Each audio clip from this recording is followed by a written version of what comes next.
State of the Sun Devils with Jeremy Schnell, Jesse Morrison, and Mitch Bareldes, an Arizona Sports podcast.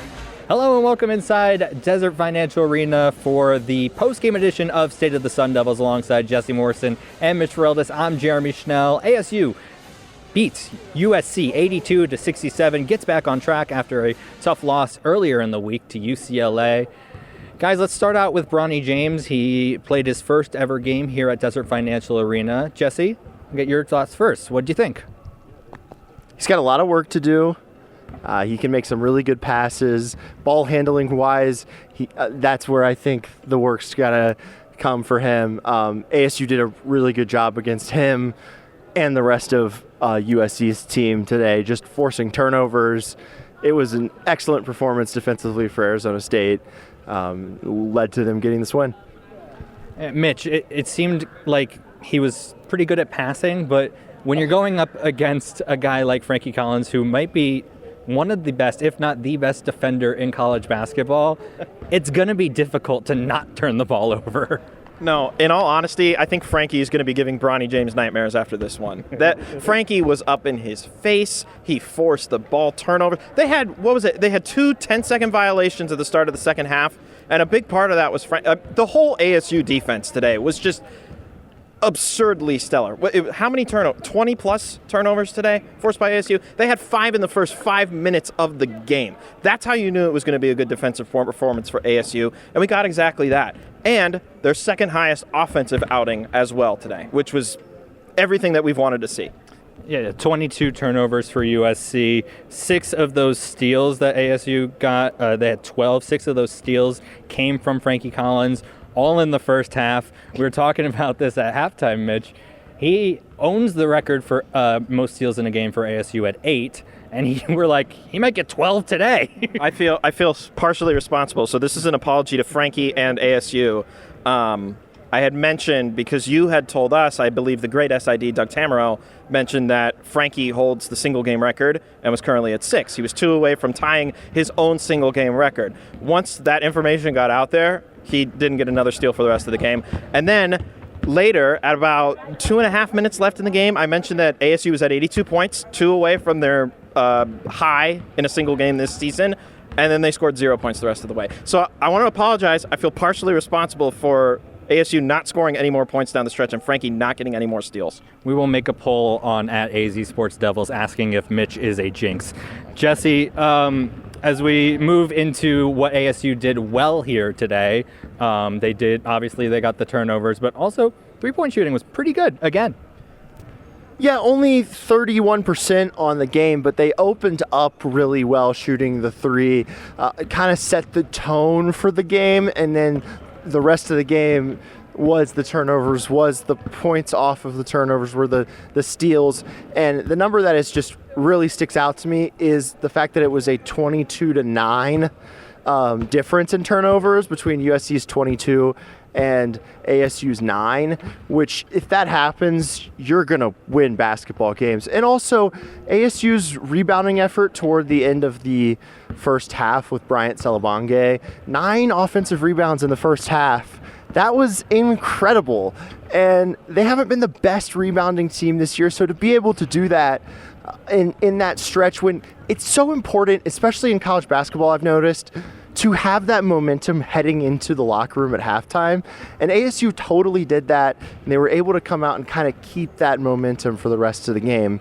And you got to shout out Bryant for that. And then, again, those turnovers at the end of the half that ASU was able to force.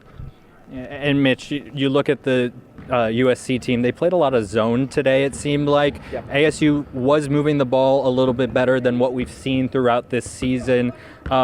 Just being able to get open shots, I think that's key moving forward for ASU. They seem to get open shots, and maybe, they'll start falling. Obviously, the 8 3-pointers, they had 11 the other day. If they continue to get those open shots, I think they can do well moving forward. I mean, look, generally speaking, I'm thrilled with an 82-point offensive performance. But yes, when you look into it a little bit deeper and you realize that they shot just barely over 40%, was it, from the floor today, you get a little, was it really a grade 82? But it actually really was, to your point, about how they were able to space out the offense and make USC run from place to place trying to cover ASU. They had a lot of really good open looks that just didn't go in. So many corner 3 attempts down there on that side from Jemiah and Alonzo today that were just, any other day they probably go in. If it's a fantastic shot, because they had the look. Adam Miller had a lot of good looks today too. He had a quieter performance today, but I loved what I saw today. This was one of those, I have very few nitpicks about the offensive sets today, and I love saying that after this one. I'm going to actually disagree with you a little bit here, Mitch. I will say that I think that they do need to still get a little bit better in their half-court offense, but I think it doesn't really matter if they can get out and transition and force these turnovers like they did today. I did not like Adam Miller's shot selection today. I thought he took a lot of open threes. I thought some of the ball movement could have been better. I thought there were some contested drives. Like, well, why are you driving on 3 people? But again, as I just said, doesn't matter if you're going to force 22 turnovers and be out in transition all the time and have numbers. Like, if ASU can just do that, they can overcome all of their offensive woes in the half-court offense. Yeah, for Miller, 1 for 8 from the field today. Not his best performance, like you said, Mitch, but he got up those 8 shots, and I think volume is good for him, because if ASU is going to be moving forward and trying to get into the tournament, they're going to need someone to score at volume. I mean, today it was Jose Perez. So we waited this long to talk about him. The quietest 20 points I've ever seen in my entire life. I thought Jemiah Neal and Frankie Collins were taking over, and I look up and Jose Perez has 20 points. That's how Jose does it. Again, I've said this multiple times. He's just a very strange basketball player. Like, his game is not what you would expect from a Division I basketball player. It's just an odd watch. But he gets it done, which is what you need and what you want. And he scores. That's ASU needed scoring coming into this season, and that's what he's been providing. Granted, it looks like he's the dude at the YMCA that just hops into the pickup game and runs a couple games with his friends at lunch, but he does score, and that's what they need. And he's a much better shooter than I think people think, and so he just gets kind of left open, and then he shoots the 3, and his little post-up game in the paint is nice, or just outside of the paint. I really like him as a player, despite how his game is. It's interesting because we talked about Jose Perez coming into this season. We didn't know what his role was going to be, but you look at him, and he basically does what this team needs on any given night. He fills a gap that's needed to be filled, no matter what it is. It could be rebounding. There was a game earlier this season when they had 2 bigs out, and he had a bunch of rebounds. It doesn't matter what ASU needs. It seems like Jose Perez fills that gap. Just generally speaking, I love Jose's mentality, even if it's kind of an off night for him. This was obviously not an off night for him. This was an excellent night for Jose. I love his mentality. Post-game, he was asked what goes into his offensive mindset or something to that ilk. I don't want to mince the question too much. But he said, if I got one-on-one, I'm taking the shot. I love that confidence. I love that bravado.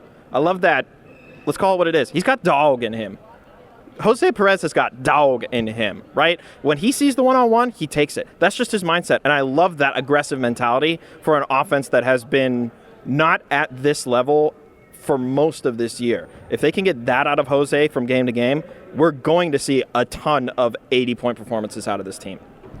And let's now go to something that Jose said post-game. The crowd, Jesse, it was pretty good today. I would say the second largest student section in DFA history.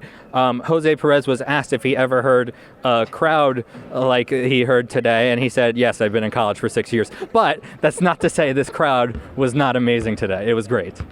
Yes, the crowd was fantastic today. It was a huge crowd.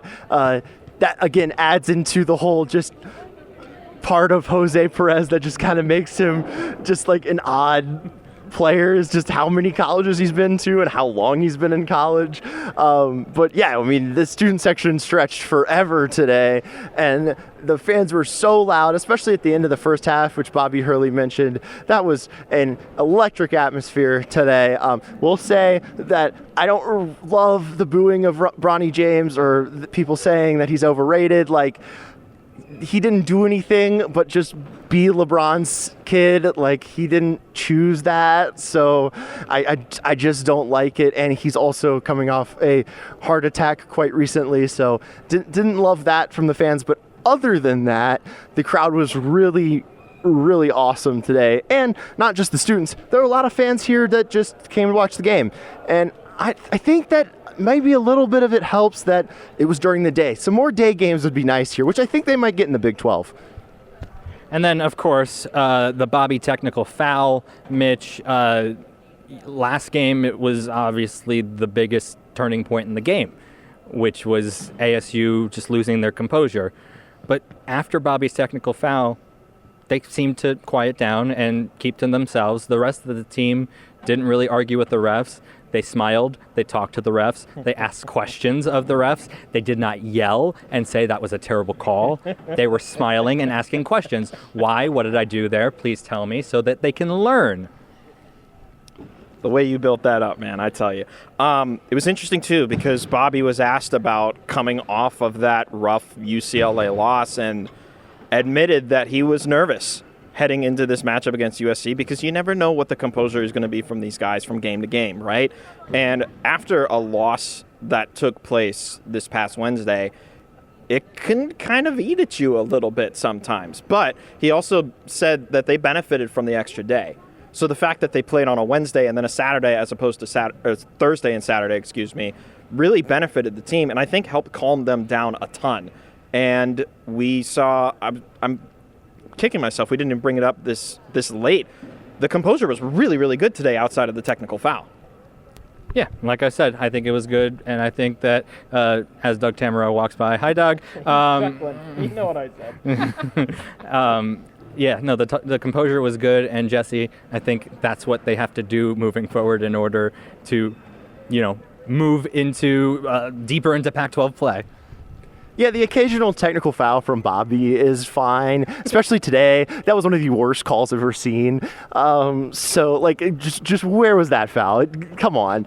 And so, yeah, the occasional tech from the coach, especially at the college level. I don't really believe in it at the professional level, but at the college level can kind of rile up the guys, and, coach just got my back. So I don't really mind it from a Bobby Healey perspective. So, I mean, just overall, that wasn't a big concern of me in this game. And I think, going forward, that if Bobby's the one, like we said on our podcast earlier this week, like if Bobby is the one that's getting angry and with the refs, that's fine. The players don't need to do that.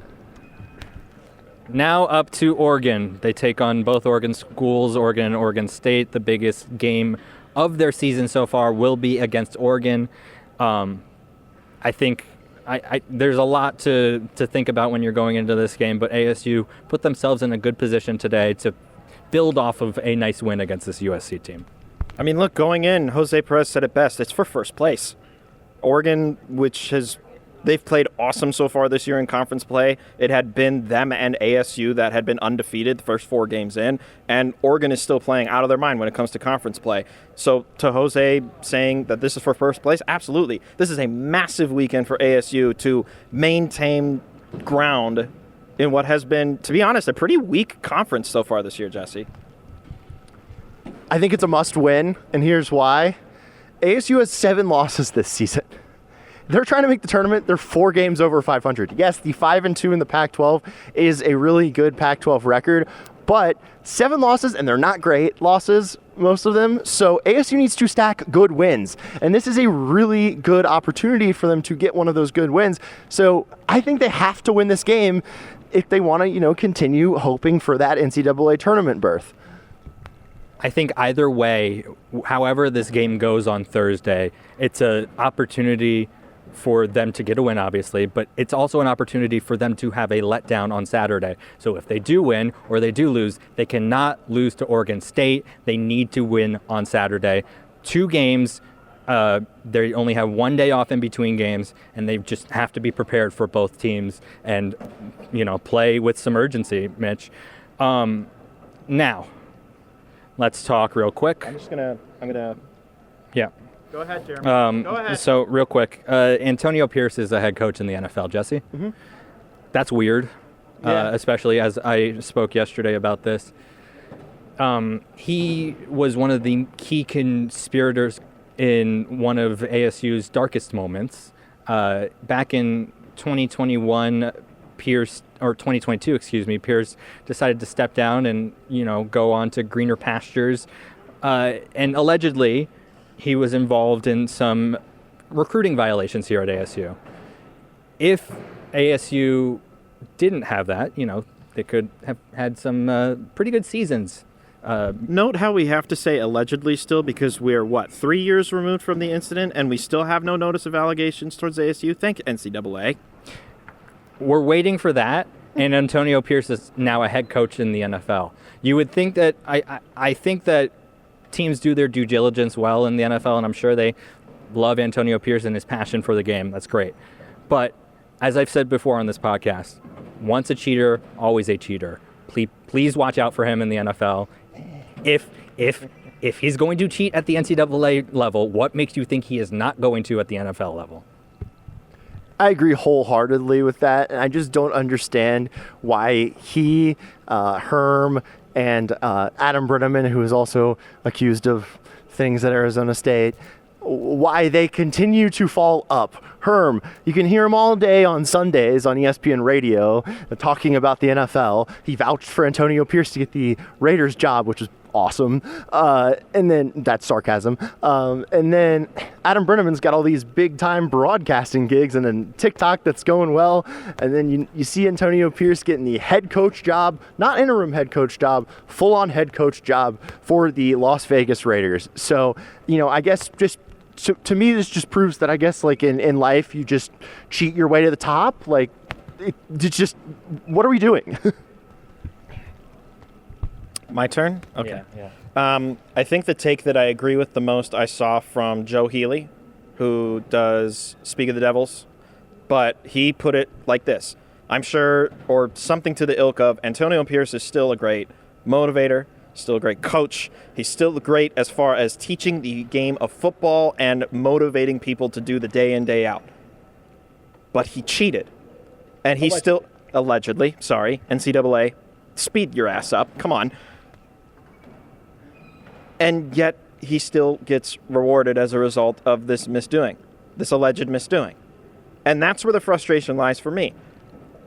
Because when he was here and before we knew about the incident, I loved Antonio Pierce as a part of this staff. There was even the big fuss about, is U of A going to spend big money to make him their head coach? And then there was the cute little video that they did with the cash sound effect in the background as to say, we're keeping AP, man. He's not going anywhere. I almost kind of wish he did. Yeah, there was the cringy, ASU recruiting video with him in it, which was cringe, but, at the time I thought it was still funny. So, it's just the whole situation's just awful, and I feel for ASU fans that have to now watch this guy coach NFL football all the time and coach one of the former ASU players now.